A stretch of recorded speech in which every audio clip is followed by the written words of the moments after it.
I saw my daughter at the mall counting coins. For a moment, I thought my eyes were lying to me. The mall was loud that afternoon, music drifting from clothing stores, children laughing, the low hum of people moving with purpose. I had come only to escape the quiet of my house, to walk a little, to feel surrounded by life. I never expected to see her there. She was sitting on a bench near the food court, her shoulders slightly hunched, her hair pulled back in the same simple way she wore when she was tired. In her hands was a small purse, worn at the edges. She poured its contents onto her palm, coins of different sizes, some dull, some shiny, and began counting them carefully, lips moving without sound. My heart tightened. I hadn't seen her in months. Not really. We talked on the phone sometimes. Short conversations. Polite ones. She always said she was fine. Always said she was busy. Always said everything was okay. Mothers learn to hear the lies their children tell to protect them.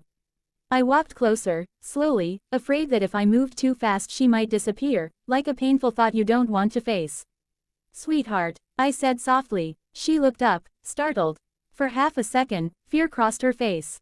Then surprise. Then something that hurt me more than anything else, embarrassment. "Mom," she said, quickly sweeping the coins back into her purse. I sat down beside her. We looked at each other, and in that instant I saw how much she had changed. She was thinner. Tired in a way sleep doesn't fix. The bright confidence she once carried so easily was muted, like a light covered by dust. "What are you doing here?" I asked gently. She forced a smile. "Just running errands." I nodded, then glanced at the purse she was holding so tightly. "I saw you counting coins." Her smile faded. There was a long pause. Finally, I asked the question that had slipped out of my mouth before I could stop it. "Where's your car?" Her eyes dropped to the floor. "My husband took it," she said quietly. Something in her voice told me this wasn't the whole truth. "And, why are you counting coins?" I asked. She hesitated, then exhaled slowly, as if letting go of a secret she had been holding for too long. "I'm trying to see if I have enough for the bus," she said. "And maybe a sandwich." The mall noise faded. All I could hear was my own heart pounding. This was my daughter. The girl who used to dream big. The girl who believed love would always protect her.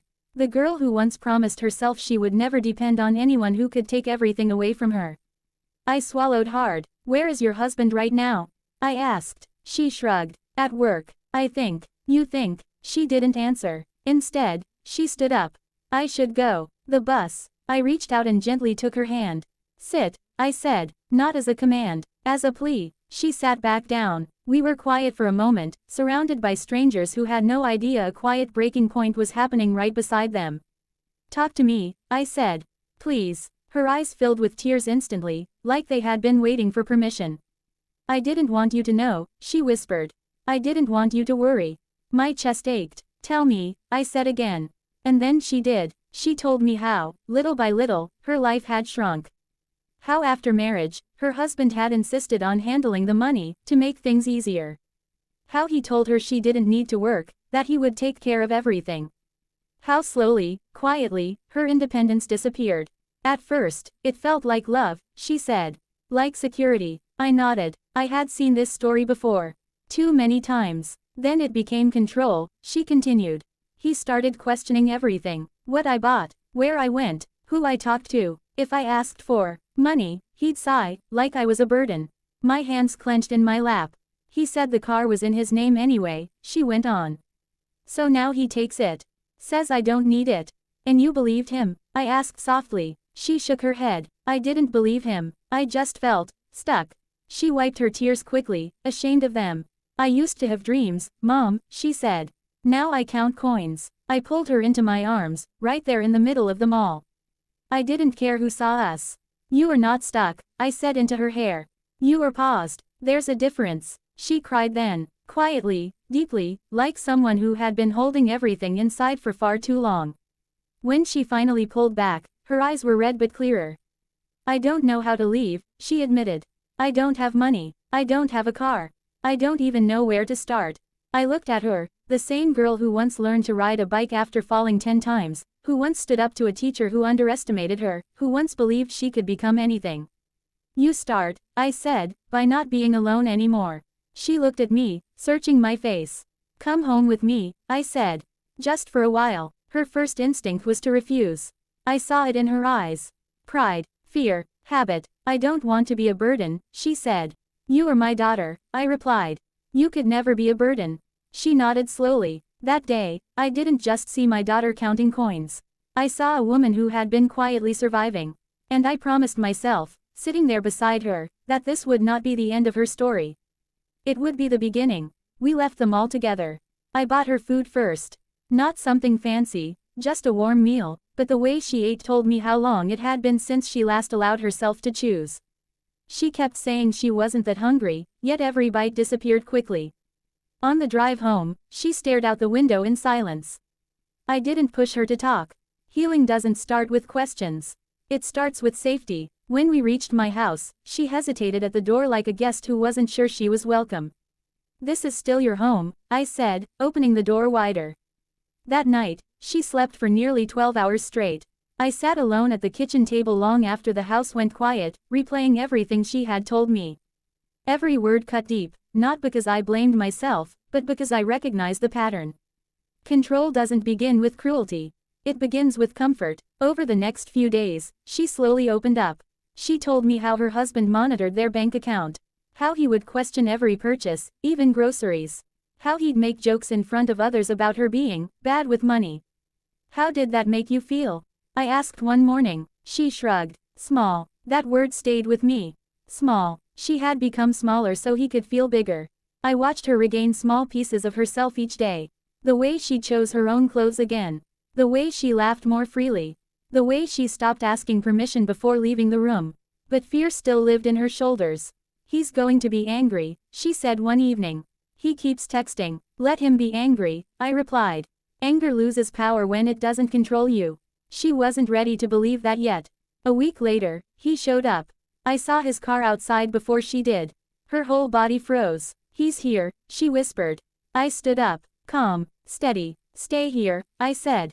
I'll talk to him. He knocked hard, confident, like a man who expected obedience. I opened the door. Where is she? He demanded. She's safe, I said. And she's staying. He laughed. You're overreacting. This is between husband and wife. No, I said quietly. This is between a man who controls and a woman who's learning. She doesn't have to accept it. His smile faded. She belongs with me, he snapped. She belongs to herself, I replied.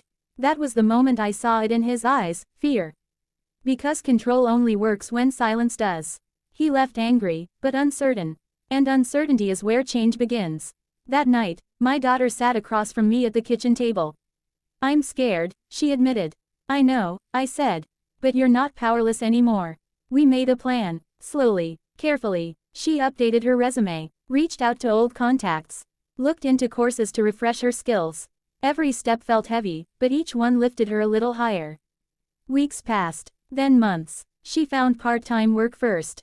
Not glamorous, but honest. Her first paycheck shook in her hands when she opened it. I earned this, she whispered. Yes, I said. You did. The day she bought her own bus pass without counting coins, she cried.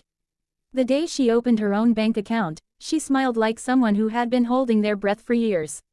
Her husband tried again, apologies this time. Promises, tears, but she had changed. I don't need to be rescued anymore, she told him calmly. I need to be respected. He didn't understand. He never had. One afternoon, months later, I saw her at the same mall again. This time, she wasn't sitting. She was walking confidently, keys in her hand, phone tucked under her arm, eyes forward. She saw me and smiled. I parked on level 3, she said casually. I smiled back, heart full. Because the woman who once counted coins had reclaimed something far more valuable. Her choice, her voice, her life. And this time, it wasn't borrowed from anyone. It was hers. Freedom didn't arrive all at once. It came in quiet moments. In the way she woke up without fear. In the way she stopped jumping when her phone buzzed. In the way her shoulders slowly relaxed, as if she were finally allowed to take up space again. She started staying out later, not because she had somewhere important to be, but because she could. She met friends for coffee, old friends she had quietly disappeared from during her marriage. At first, she apologized too much. Sorry I'm late. Sorry I talk so much. Sorry, I have to go. One day I stopped her. You don't have to apologize for existing, I said. She laughed, then suddenly went quiet. I forgot that, she admitted. Her job became full-time, then stable, then respected. Her confidence didn't come from compliments, it came from competence. From knowing she could stand on her own feet again. One evening, she came home holding an envelope. "I got approved," she said, breathless. "For my own apartment." I hugged her tightly, pride and sadness mixing in my chest. Pride because she was ready. Sadness because letting go is always bittersweet. The day she moved out, she hugged me longer than necessary. "You saved me," she whispered. "No," I corrected gently.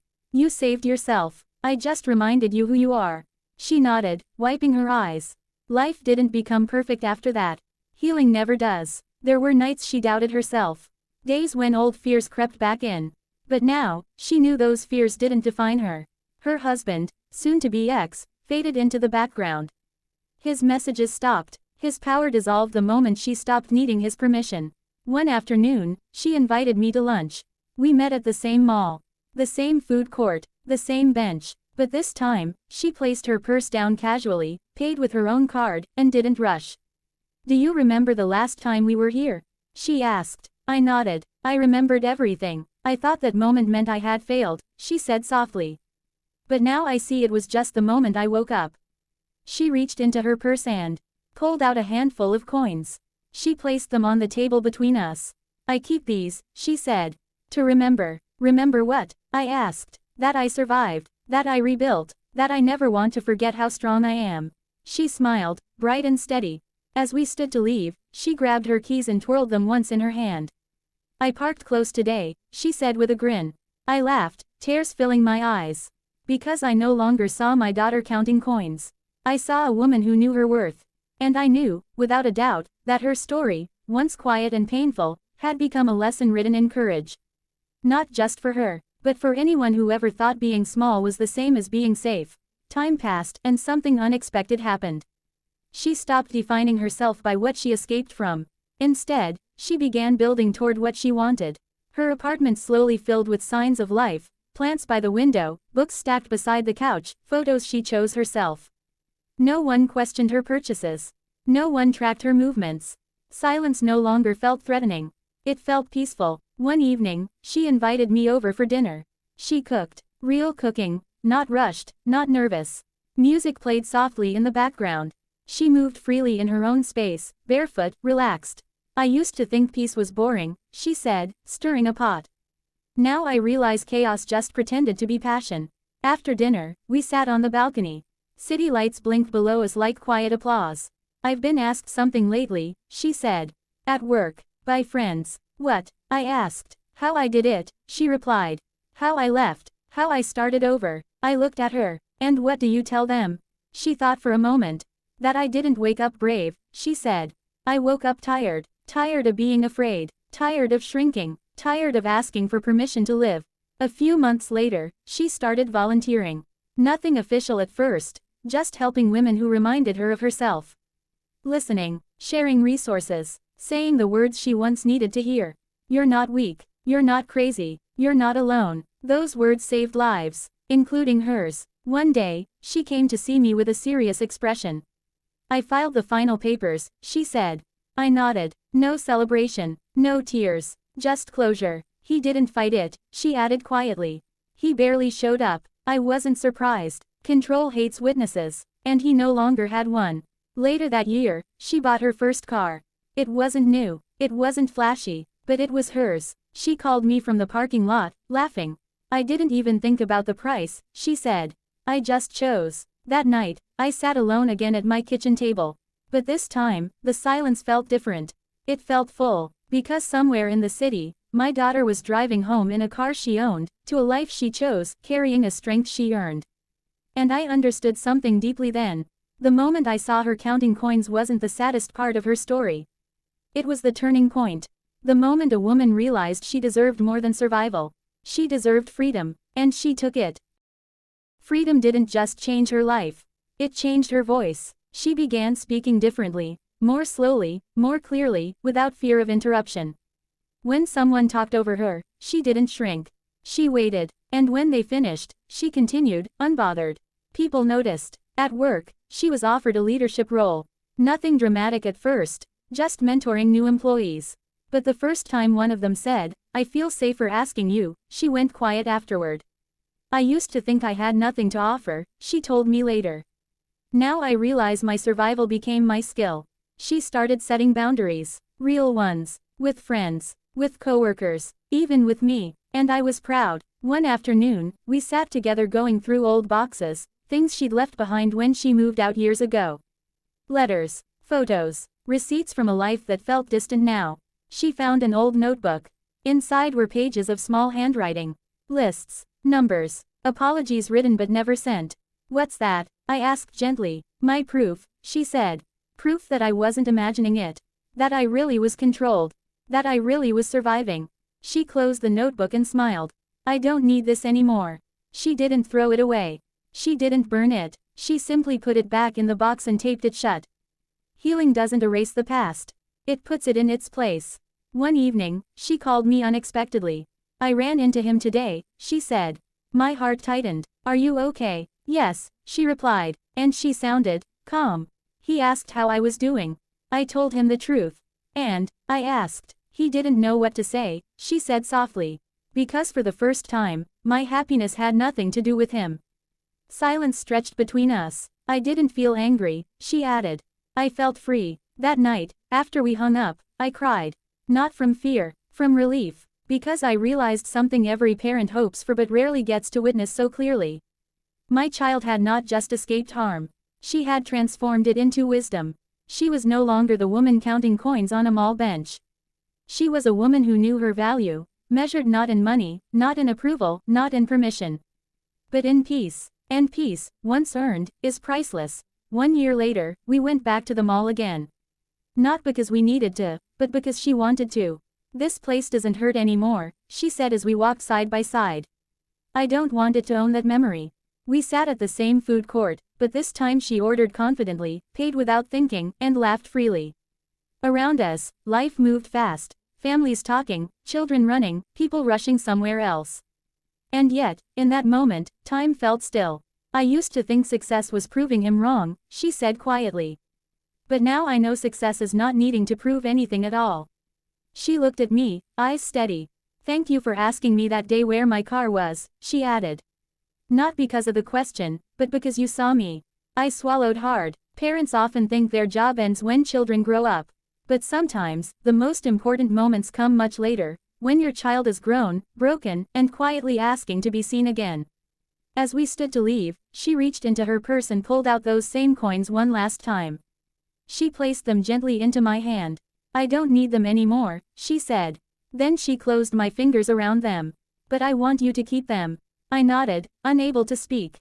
We hugged in the middle of the mall, unnoticed by everyone else. And that was fine, because this story was never about shame. It was about awakening. About a woman who once believed survival was enough, until she learned she deserved more. About a mother who learned that one simple question, asked with love, can change the direction of a life. That day, she walked away toward the parking lot. Keys in hand, head high, steps sure. I watched until she disappeared into the crowd. And I smiled, because I no longer saw my daughter as someone who escaped a hard life. I saw her as someone who built a better one.